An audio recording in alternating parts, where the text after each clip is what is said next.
Minnesota Vikings invite defensive lineman Karl Brooks from Bowling Green for a top 30 visit.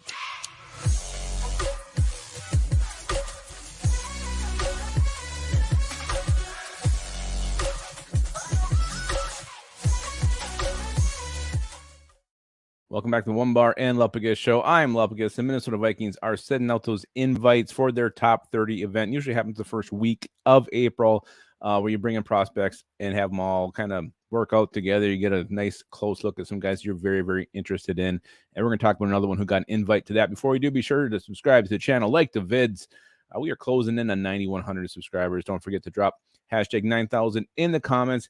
Hashtag badass for your chance to win a piece of badass wood art, and then whatever the hell we're going to give away for the 9,000 giveaway, which we should be doing fairly soon.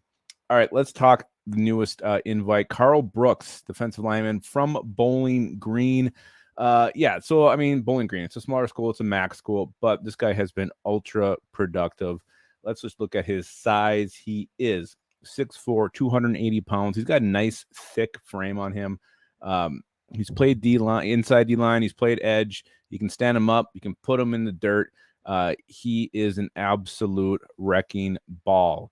Let's look at some of his stats. Career-wise, he's had 27 and a half sacks, 46 tackles for a loss, and 167 total tackles. He's even had one interception. And I think the key with this guy is that versatility. You look at Brian Flores.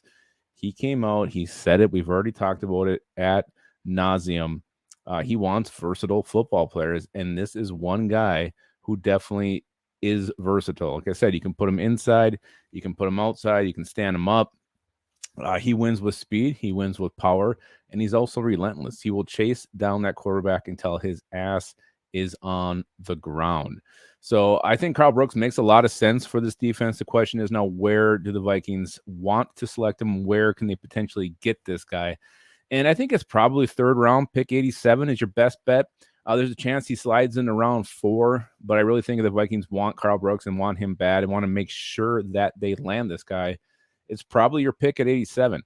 If he comes off earlier than that, I wouldn't be surprised. If he lasts a little bit longer, that wouldn't be shocking either. But this is a guy the Vikings are going to probably use one of their second-day picks on.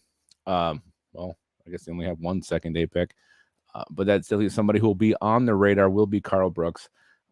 So if you don't go, if you go round 1, you go with that receiver or maybe a cornerback, you got to get a D lineman at some point early in this draft.